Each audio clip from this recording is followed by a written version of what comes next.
नमस्कार, मैं हूं अशोक वर्मा। आप देख रहे हैं टीवी 20 न्यूज। देश और प्रदेश की खबरें देखने के लिए बने रहिए हमारे साथ। अब शुरुआत करते हैं खबरों का सिलसिला। तो ये खबर आजमगढ़ से है, जहां कांग्रेस अध्यक्ष नजम शमीम के नेतृत्व में आजमगढ़ कांग्रेस ने उत्तर प्रदेश कांग्रेस कमेटी के आह्वान पर 26 जनवरी से आयोजित किए जाने वाले 5 दिवसीय कार्यक्रमों के क्रम में अखिल भारतीय कांग्रेस कमेटी के पूर्व अध्यक्ष राहुल गांधी के भारत जोड़ो यात्रा के समर्थन में हर्रा की चुंगी से चंद्रशेखर आजाद की प्रतिमा पर माल्यार्पण कर पदयात्रा आरंभ किया। पदयात्रा मुकेरीगंज तकिया पहाड़पुर चौक तथा बड़ादेव पहुंची, जहां मंदिर में कांग्रेसियों ने दर्शन पूजन किया। तत्पश्चात काली चौरा होते हुए राष्ट्रपिता महात्मा गांधी के प्रतिमा स्थल पर पहुंचकर महात्मा गांधी की प्रतिमा पर माल्यार्पण किया गया और रैदोपुर तिराहे पर शहीदों को माल्यार्पण कर नेहरू हाल की स्थिति, राहुल साकृत्यान, बाबू विश्राम राय एवं बाबा साहेब डॉक्टर भीमराव अम्बेडकर की प्रतिमा स्थल पर माल्यार्पण करते हुए कुंवर सिंह उद्यान पहुंचकर शहीद स्थल पर शहीदों को पुष्प अर्पित कर कांग्रेसियों ने उन्हें नमन किया और रामधुन गाया।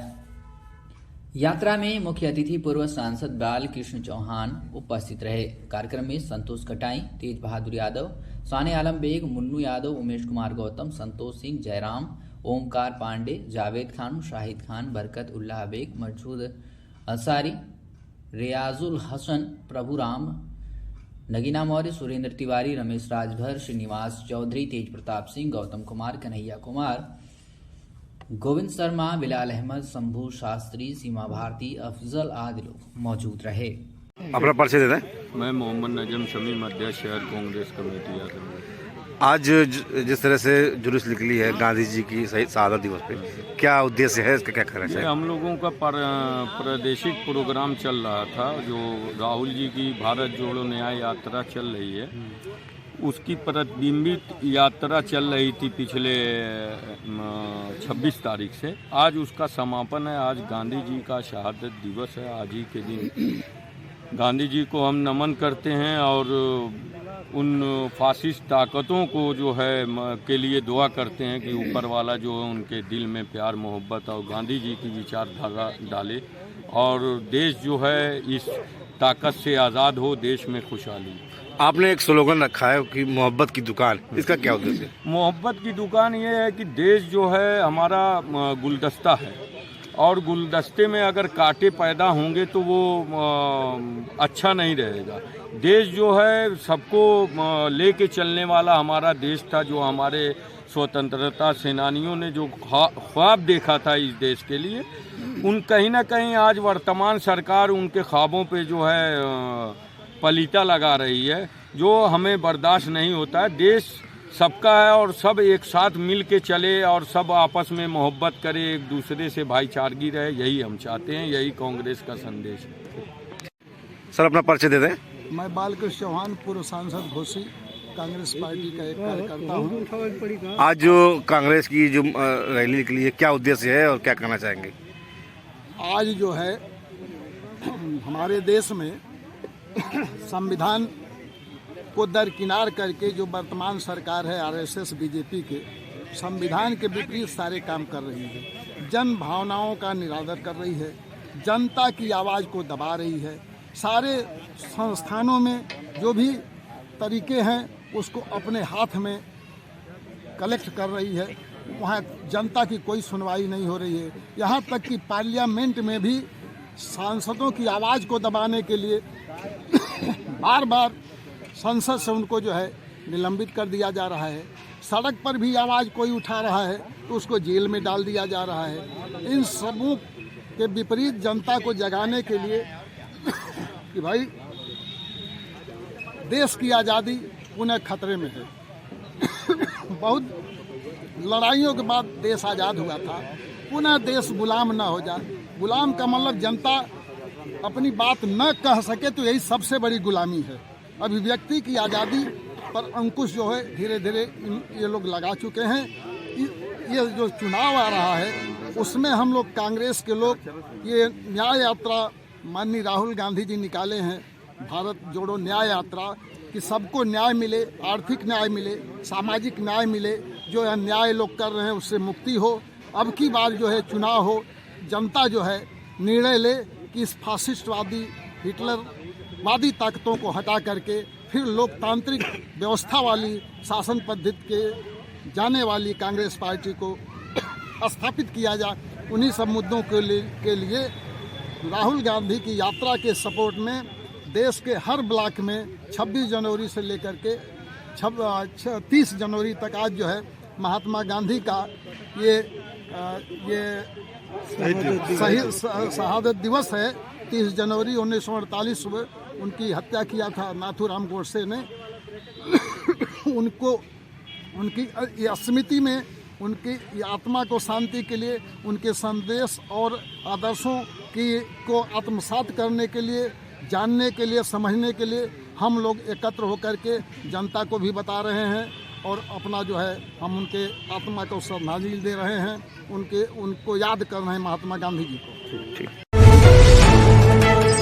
ये खबर नागपुर से है, जहां निरंकारी सदगुरु माता सुदीक्षा जी महाराज एवं निरंकारी राजपिता जी के पावन सानिध्य में सोमवार को यानी कि 29 जनवरी को मिहान के निकट नागपुर में 57वें निरंकारी संत समागम के स्थल पर आयोजित सामूहिक विवाह समारोह में 45 युगल परिणय सूत्र में बंधे नवविवाहित वर वधुओं को सदगुरु माता जी ने गृहस्थ जीवन को भक्ति के साथ जीने का आशीर्वाद प्रदान किया तथा निरंकारी पद्धति द्वारा शादी विवाह को अपनाने के लिए उनके परिवारों का अभिनंदन करते हुए उन्हें शुभकामनाएं दी।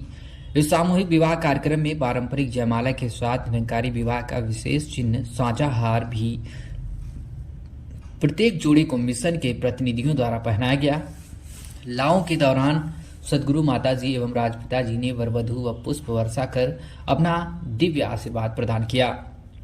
कार्यक्रम में उपस्थित वर वधु के संबंधित परिजनों एवं साथ संगत ने सभी ने पुष्प वर्षा की। निश्चित रूप से यह एक अलौकिक दृश्य था।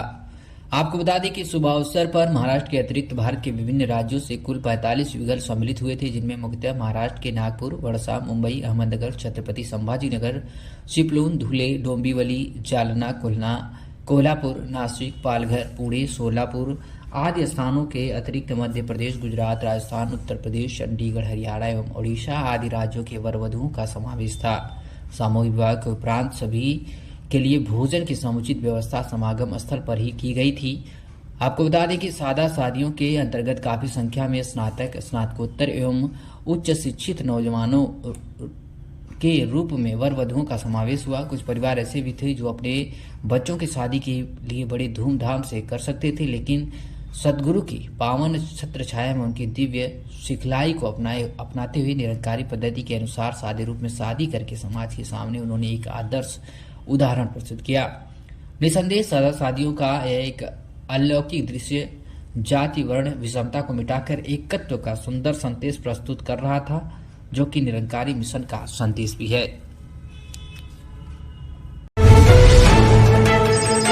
तो ये खबर आजमगढ़ से है, जहां भारतीय जनता पार्टी जिला अध्यक्ष आजमगढ़ सदर श्री कृष्णपाल की अध्यक्षता में मंगलवार को जिला कार्यालय पर गांव चलो अभियान जिला कार्यशाला पर संपन्न हुआ।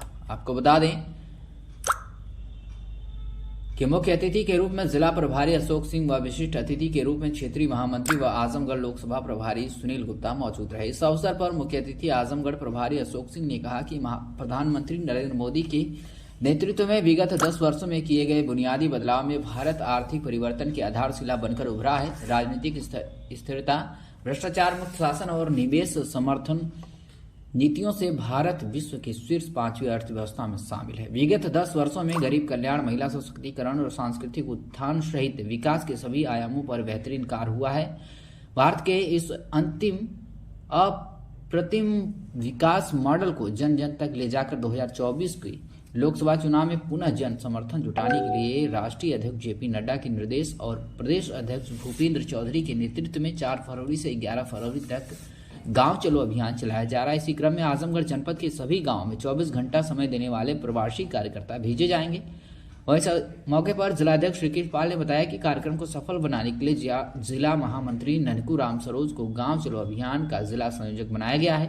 सह संयोजक के रूप में सगड़ी विधानसभा में दिवाकर सिंह को, गोपालपुर विधानसभा में नरेंद्र सिंह को, आजमगढ़ सदर में सुजीत सिंह को, मुबारकपुर विधानसभा में आनंद सिंह और मेहनगर विधानसभा में महेंद्र मौर्य को जिम्मेदारी सौंपी गई है। मंडलों की कार्यशाला 2 से 3 फरवरी को होनी है, जिसमें जिले से लगाए गए कार्यकर्ता जाएंगे।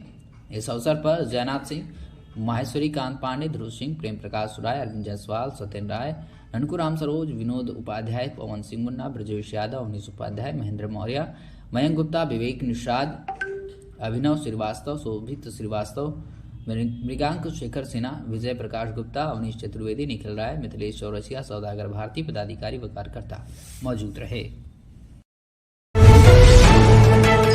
आजमगढ़ से है, जहां सगड़ी तहसील क्षेत्र के पूना पार बड़े गांव में स्थित सौदागर सिंह इंटर कॉलेज के प्रांगण में 1962 चीन युद्ध के हीरो रहे प्रथम वीर चक्र विजेता व 1965 में पाकिस्तान युद्ध के दौरान शहीद हुए अमर शहीद सौदागर सिंह की पुण्यतिथि बड़े ही धूमधाम के साथ मनाई गई। कार्यक्रम में मुख्य अतिथि आजमगढ़ भाजपा के जिला प्रभारी अशोक सिंह रहे व संचालन ज्ञानेंद्र मिश्रा ने किया। मुख्य अतिथि भाजपा के जिला प्रभारी अशोक सिंह ने प्रथम वीर चक्र विजेता सौदागर सिंह को याद करते हुए कहा कि आजमगढ़ की धरती धन्य है जिसने ऐसे वीर सपूतों को जन्म दिया है। उन्होंने कहा कि आज पूरा जनपद प्रथम वीर चक्र विजेता सौदागर सिंह को याद करते हुए श्रद्धांजलि दे रहा है। आज हम ऐसे वीर सपूतों के अदम्य वीरता के कारण सुरक्षित हैं। कहा कि 1962 में चीन के साथ युद्ध हो रहा था तो आजमगढ़ के सपूत जो बड़े गांव पूना पार के रहने वाले शहीद सौदागर सिंह ने लगभग दर्जन पर चीनी फौजियों को मार करके SLR जैसे आधुनिक हथियार को कई दिन भूखे प्यासे पैदल चलकर ले आए थे और उसे समय के प्रधानमंत्री और राष्ट्रपति को भेंट किया। अशोक सिंह ने कहा कि आज हमारा देश काफी मजबूत हुआ है और हमारा पड़ोसी दुश्मन भारत की तरफ आज भी उठाकर नहीं देख सकता। कार्यक्रम को सगड़ी की पूर्व विधायक वंदना सिंह, भाजपा के पूर्व जिला अध्यक्ष जयनाथ सिंह, प्रवीण सिंह, अजमतगढ़ के ब्लॉक प्रमुख मनीष मिश्रा आदि ने कार्यक्रम को संबोधित किया। वहीं आपको बता दें तो इस मौके पर भाजपा नेता दिवाकर सिंह, जयप्रकाश सिंह, विवेक उर्फ सोनू सिंह, भाजपा के पूर्व जिला अध्यक्ष जयनाथ सिंह, पूर्व जिला अध्यक्ष ध्रुव कुमार सिंह, भाजपा की वरिष्ठ नेता अरविंद जायसवाल, वेदांत पब्लिक स्कूल के प्रबंधक शिव गोविंद सिंह, पूर्व विधायक वंदना सिंह के प्रतिनिधि मास्टर नागेंद्र यादव, अनिरुद्ध तिवारी, महावीर सिंह, आनंद प्रकाश तिवारी, दीपक सिंह, राजवंत सिंह, सोनू सिंह, प्रधान अरुण श्रीवास्तव, प्रधान सुनील सोनी सहित सैकड़ों लोगों ने वीर सपूत सौदागर को श्रद्धांजलि अर्पित किया। वहीं सौदागर सिंह की पौत्र वधु अंजना सिंह ने आए हुए आगंतुकों जनों का स्वागत करते हुए आभार व्यक्त किया। मीडिया से बातचीत करते हुए क्या कुछ कहा है सौदागर सिंह की पौत्र वधु अंजना सिंह और पूर्व जिला अध्यक्ष जयनाथ सिंह ने, आप सुनिए। परिचय बताइए। जी प्रणाम, मैं अंजना सिंह अमर शहीद सौदागर सिंह की पौत्र वधु हूँ। आज हम किस तरह कार्यक्रम? मेरे दादाजी 1965 में शहीद हुए थे और उनको वीर चक्र भी भारत का पहला मिला था, तो उनको याद करने के लिए मेरे ससुर जी यहाँ पर शहीद दिवस का कार्यक्रम मनाते थे। आज राष्ट्रीय शहीद दिवस के दिन उनको याद किया जाता है। उस परंपरा को मैं आगे बढ़ाते हुए अपने दादाजी का कार्यक्रम हर वर्ष 30 जनवरी को मनाती हूँ और बहुत सारे लोग यहाँ आते हैं और उनको श्रद्धा सुमन अर्पित करते हैं। यहाँ के लोगों से क्या हमारे माध्यम से यहाँ के लोगों से क्या कहना चाहते हैं? यही कहना चाहेंगे कि ये वीर शहीद सिर्फ मेरे दादाजी नहीं हैं, इस क्षेत्र के, इस नगर के, इस गांव के, इस ज़िले की शान है। तो सभी लोगों को चाहिए कि यहाँ आएँ और सम्मान में उनके 2 पुष्प उनके चरणों में अर्पित करें। तो ये हमारा नहीं, सबका सौभाग्य है, इस समाज का, इस गांव का, इस क्षेत्र नगर का सौभाग्य है कि ऐसे वीर लाल हमारे यहाँ जन्म लिए और इनकी सामने आके सिर झुकाना और 2 पुष्प इनके चरणों में अर्पित करना सबका सौभाग्य होगा। निश्चित रूप से आज देश में सर्वोच्च बलिदान करने वाले वीर चक्र विजेता और इसी माटी के लाल अमर शहीद श्री सौदागर जी का आज स्मृति दिवस के रूप में मनाया गया। समाज उपस्थित होकर अपने आप को गौरवान्वित महसूस करते हैं और सभी आजमगढ़ ने पूरे देश में जिन्होंने इस जनपद का नाम रोशन किया और मैं आज इस अवसर पे अपना श्रद्धा सुमन अर्पित करता हूँ और इसी तरह हर वर्ष अंजना जी कार्यक्रम मनाती रहें और शहीद सौदागर सिंह हम लोगों के लिए प्रेरणा के स्रोत हैं। बहुत बहुत धन्यवाद। तो खबर आजमगढ़ से है, जहां ग्राम हीरापट्टी स्थित केंद्रीय विद्यालय व शिक्षक आवासीय परिसर के मध्य गैस सप्लाई कंपनी टोरेंट की गैस पाइपलाइन में भीषण आग 1 घंटे तक मौके पर नहीं पहुंचा कोई भी कंपनी प्रतिनिधि। कंपनी के प्रतिनिधियों के पहुंचने के साथ स्थानीय लोगों ने घटना से अवगत कराया तथा आकस्मिक परिस्थिति में देरी के कारण पूछने पर कंपनी के कुछ प्रतिनिधि आक्रोशित हो गए तथा स्थानीय लोगों से मीडिया प्रतिनिधि न बनने की भी हिदायत दे डाली। कोतवाली प्रभारी शशि मौली पांडे महफोर्स के साथ पहुंचे। स्थानीय लोगों में घटना की चर्चा जोरों शोरों से है। वहीं गैस पाइपलाइन के बराबर में ही विद्युत वितरण लाइन भी है, जिसको बंद कराकर आग पर काबू पाया गया। खबर लिखे जाने तक कंपनी के लोग कार्य कर रहे थे। आग लगने का कारण अज्ञात। आग की प्रथम सूचना केंद्रीय विद्यालय के शिक्षक एसबी पांडे ने दी है। गैस लिमिटेड से बोल रहा हूँ। एक्चुअली मुझे 2:12 पे मैसेज आया कि एक फायर हुआ है केंद्रीय विद्यालय के पास। हम लोग तुरंत वहाँ से मैंने इन्फॉर्म किया अपना O&M टीम को, और वहाँ से टीम इमीडिएटली निकली और निकल करके उन्होंने वहाँ पे जो हमारा हर एवरी 1 किलोमीटर में एक SR और वॉल चैम्बर्स रहते हैं, जो कि कभी कुछ हादसा होता है तो उसको कंट्रोल करने के लिए 1-1 किलोमीटर में हमने वॉल चैम्बर्स लगा रखे हैं, जिससे कि वॉल बंद करके उस सप्लाई को बंद किया जाए। तो हमने इमीडिएटली वहाँ पहुँच करके टीम ने वो वॉल बोथ साइड बंद किए और सप्लाई गैस जो सप्लाई हो रही थी उसको बंद किया, और बंद करने के बाद इमीडिएटली फायर एक्सटिंग्विशर चला करके हमने फायर को कंट्रोल कर दिया। सर, यहाँ पे ग्रामीणों का आपत्ति है कि जैसे हम कोई सूचना या दे रहे हैं तो उसके लिए लोग भाड़ा कराएं मेरे ऊपर, क्या हमारे पॉलिसी में भी ये है एक्चुअली, जो हमने सब जगह जगह हर 250 मीटर में एक मार्कर्स लगा करके रखे हुए हैं। इस मार्कर पे टोरेंट गैस का नाम लिखा हुआ है। दूसरा, हर मार्कर के ऊपर एक कॉन्टैक्ट नंबर लिखा हुआ है, और जगह जगह बाकी 1-1 किलोमीटर पे स्टील के मार्कर जो परमानेंट मार्कर उन पे वो भी लिखा हुआ है। पूरा उसमें टोरेंट का complaint customer care centre number भी लिखा हुआ है। 24 आवर्स उस नंबर पे कुछ भी हादसा या कोई प्रॉब्लम आने से उस पर कॉल करेंगे तो इमीडिएटली टीम वहाँ से मूव करती है कंट्रोल करने के लिए। सर, अभी जहाँ पे ये फायर लगी थी इससे लगभग कितनी दूरी पे आपका साइन बोर्ड मौजूद है, जिससे कि बोथ एक्चुअली जहाँ पे फायर है अभी वहाँ भी एक मार्कर इंस्टॉल है ऑलरेडी एग्जिस्टिंग में देखेंगे, बट उस पर समथिंग कुछ ये करके वहाँ पे नंबर डिस्प्ले नहीं शो हो रहा है, बट उसके बोथ साइड में देखेंगे तो 500-700 मीटर में मार्कर लगे हुए हैं, उस पर नंबर भी लिखा हुआ है। अच्छा सर, एक चीज़ ये तो बड़ी गंभीर बात है कि अगर ऐसे लीकेज कहीं पब्लिक प्लेसेस जहाँ पे बहुत ज़्यादा पब्लिक होती है, अगर वो लीकेज हुआ कोई बर्न हुआ तो उस केस में तो गंभीर घटना हो सकती है। बिल्कुल आपकी बात सही है। इसमें कोई भी हादसा देखिए कह करके नहीं आता है, लेकिन हम लोग बहुत सारी चीज़ें उसमें इम्प्लीमेंट कर रहे हैं। डे टू डे हम लोगों को समझाते हैं कि कुछ भी अगर स्मेल, क्योंकि इसमें हमने गैस के साथ साथ स्मेल भी आती है, अगर माइनर कहीं से लीकेज भी है तो उसे स्मेल के थ्रू कोई भी आदमी देख करके भी बता सकता है कि यहाँ से कुछ गैस कोई स्मेल आ रही है, तो इमीडिएटली उस कॉन्टैक्ट नंबर पे कॉल करके बता सकते हैं। तो इसलिए हादसा उसको भी रोकने के लिए गैस स्मेल भी इसीलिए डाली जाती है, जिससे कि आम पब्लिक को भी पता चले। वैसे घटना के कितने देर के भीतर आपकी टीम मौके पर पहुंच जाती है? ऐसे देखिए, हमारे यहाँ आजमगढ़ GA में अगर बात करें तो आजमगढ़ डिस्ट्रिक्ट में एक पूरी कंप्लीट टीम, हमारी 19 आदमी की एक टीम O&M के लिए बैठी लगी है, जिसमें हमारा अगर कुछ हादसा किसी टाइम होता है तो विदिन 10 to 15 मिनट वहाँ पे टीम पहुँचे और कंट्रोल करने के लिए वहाँ ट्राई करें, जितना भी जल्दी कोशिश करें उसको कंट्रोल करने के लिए कंट्रोल किया जाए। लेकिन टीम 15 से 20 मिनट में वहाँ पहुँचनी चाहिए। लेकिन यहाँ पे बताया गया कि घंटों तक कोई मौजूद नहीं था आपकी कंपनी का। देखिए, ऐसा मैं आपकी बात को हो सकता है, ऐसा पॉसिबिलिटी नहीं है, क्योंकि 1 से 1.5 घंटा तो नहीं लगता है। मेरे पास अगर देखें, मेरे पास में 2:11 पे मैसेज आया कि फायर, उसके बाद 8 मिनट के अंदर में दूसरा मैसेज आया कि ऑन द वे टीम हमारी साइट पर पहुंच चुकी है, और वो दूसरी तरफ जहां वॉल 1 किलोमीटर दूर वॉल है वहां से वॉल उसने बंद कर दिया। प्रोसेस इमीडिएटली 6 मिनट के अंदर में प्रोसेस स्टार्ट हो गया, बट फायर एक्चुअली 1 किलोमीटर के एरिया में जो गैस है, जब तक वो पूरी रिमूव नहीं होगी वो फायर बंद होने में, जो पाइपलाइन में गैस है जब तक वो पूरी बर्न नहीं हो जाती तब तक वो बर्न फायर कंटिन्यू रहेगा। हाँ जी, क्योंकि वो नीचे पाइपलाइन अंडरग्राउंड है, एक जगह से सोर्स अगर बंद कर देंगे तो जितनी उसके अंदर में गैस है वो निकलेगी और वो फायर तब तक चलता रहेगा। ठीक। रामपुर से है, जहां शहर कोतवाली पुलिस ने 2 नकाबजनी करने वाले बदमाश चोरों को CCTV के जरिए पुलिस ने गिरफ्तार किया है, जिसमें कोतवाली पुलिस की टीम को बड़ी सफलता हाथ मिली है। कोतवाली पुलिस को चोरों के पास से 7 लाख रुपए की कीमत के जेवर और आभूषण बरामद मिले हैं। इसका खुलासा सीओ सिटी जितेंद्र कुमार सिंह ने सर कोतवाली में किया है।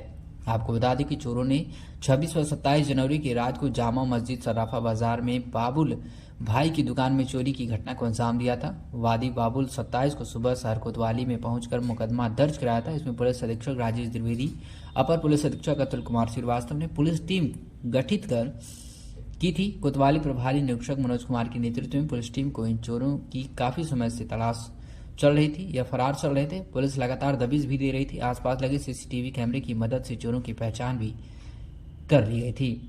आपको बता दें वहीं सीओ सिटी जितेंद्र कुमार ने बताया कि उल्लेखनीय है कि यासीन मालिक निवासी पश्चिम बंगाल और फैज पुत्र ताहिर निवासी शहर कोतवाली के कब्जे से एक स्कूटी बरामद की गई है। वहीं 2 चाकू भी बरामद किया गया है, कुछ 40 ग्राम सोना जिसकी कीमत 7 लाख रुपए है। वहीं माननीय न्यायालय में पेश किया गया है। आवश्यक विधि कार्रवाई की जा रही है। इस पूरे मामले में क्या कुछ कहा है जितेंद्र कुमार सीओ सिटी रामपुर ने, आप सुनिए। हमारा कैमरा स्टार्ट नहीं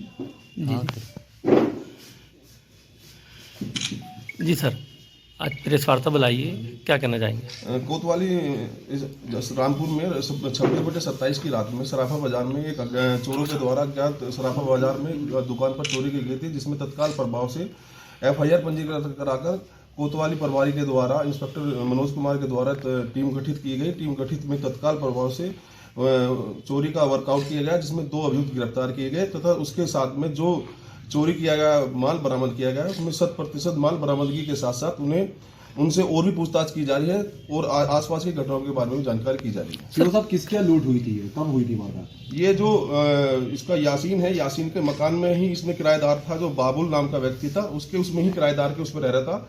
यासीन पर कर्जा ज्यादा होने की वजह से उसने ये माइंड मेकअप किया और अपने एक साथी के साथ में इसके साथ घर पे चोरी करके उस जो आसपास के क्षेत्रों के चिन्हित किया गया उसमें उसने अपनी घटना का स्वीकार किया। सर, कितने की चोरी हुई थी ये करीबन 7 लाख के आसपास है और इंस्पेक्टर की टीम और इंस्पेक्टर के द्वारा ही पूरे 100% चोरी का माल बरामद किया गया।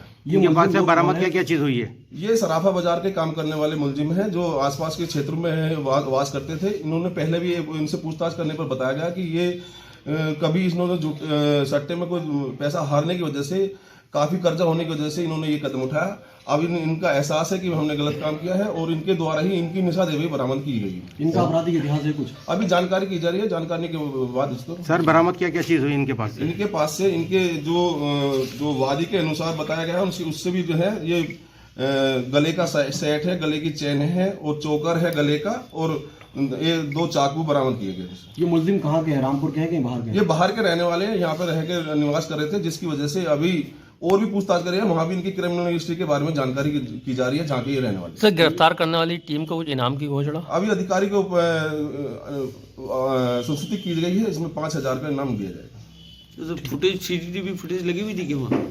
हाँ, वो पुलिस का पार्ट है। वो पुलिस के पार्ट के अनुसार जो भी है, वो सीसीटीवी कैमरा है या कोई सर्विलांस की टीम है या उनकी अपनी एक टीम के मतलब महत्व के अनुसार उसमें जानकारी की गई है, जिसके अनुसार से मुलजिम को वर्कआउट किया गया और वर्कआउट होने के बावजूद वादी की संतुष्टि के अनुसार जो 100% माल है वो बरामद किया गया। ठीक है। आपका? मेरा नाम बाबूलाल अली मलिक। बाबूलाल जी, क्या है पूरी घटना बताइए जरा। मैं शुक्रवार को रात को 10 साढ़े 10 बजे मैं दुकान बंद करके घर गया।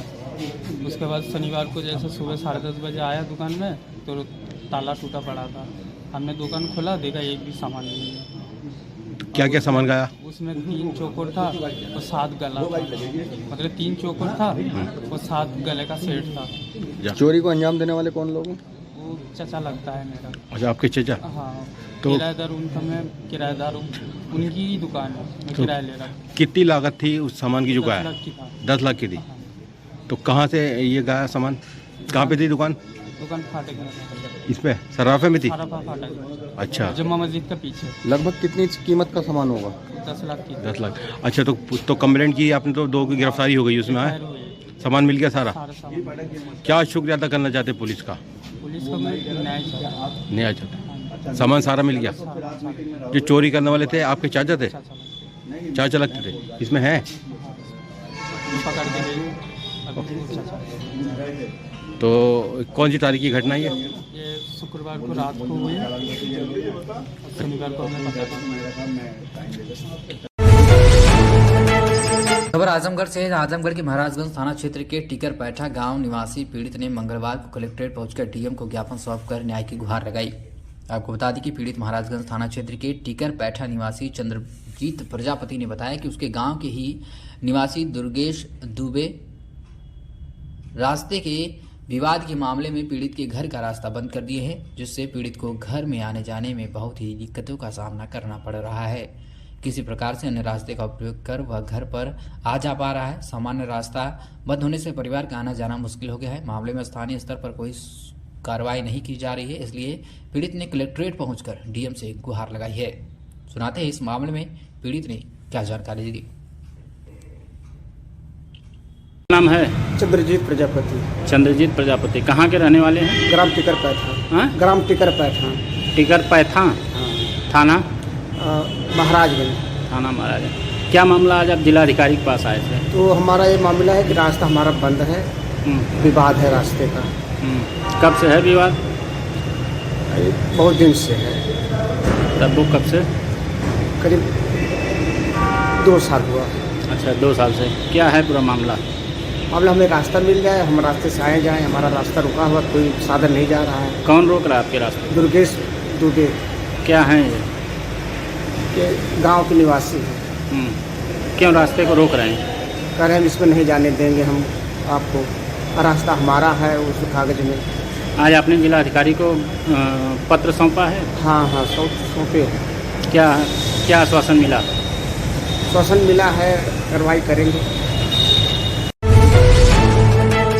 खबर आजमगढ़ से है, जहां राष्ट्रपिता महात्मा गांधी के परिनिर्वाण दिवस के अवसर पर मुख्य चिकित्सा अधिकारी डॉक्टर इंद्र नारायण तिवारी, जिला कुष्ठ अधिकारी डॉक्टर आलेंद्र कुमार के द्वारा मुख्य चिकित्सा अधिकारी आजमगढ़ के सभागार एवं एएनएम ट्रेनिंग सेंटर में महात्मा गांधी राष्ट्रपिता को पुष्प अर्पित कर श्रद्धांजलि दी गई। इस अवसर पर कुष्ठ विभाग के कर्मचारी Ramchandra Chauhan, ANMS Shyamlal, Premchand, NMS Shailesh Kumar, PTT Shashi Bhushan Trivedi, NMA Akhilesh Kumar तथा मुख्य चिकित्सा अधिकारी कार्यालय के समस्त अधिकारी कर्मचारी एवं एएनएम ट्रेनिंग सेंटर के स्टाफ के द्वारा राष्ट्रपिता महात्मा गांधी को पुनः अर्पित कर श्रद्धांजलि दी गई तथा मुख्य चिकित्सा अधिकारी द्वारा जिलाधिकारी के संदेश को पढ़कर सभी को सुनाया गया।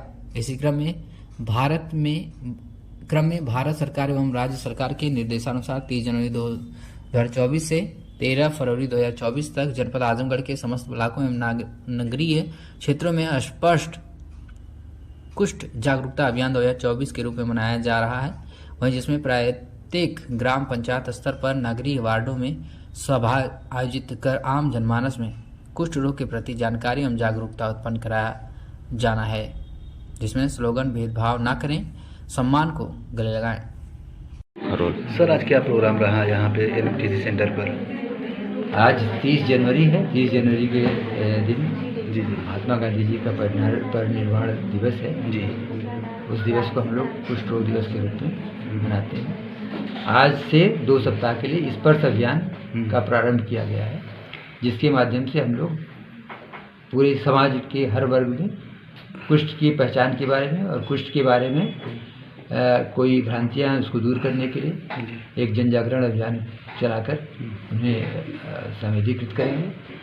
इसके माध्यम से हम ये बताना चाहेंगे कि कुष्ठ रोग साध्य बीमारी है, कोई अभिशाप नहीं है, कोई कलंक नहीं है। ऐसे रोगी अगर समाज में कहीं हैं तो समाज के अंग हैं और समाज के साथ रहते हुए, परिवार के साथ रहते हुए अगर वो समय से पूरे इलाज लेते हैं तो पूरी तरह से स्वस्थ रहेंगे, स्वस्थ हो सकते हैं।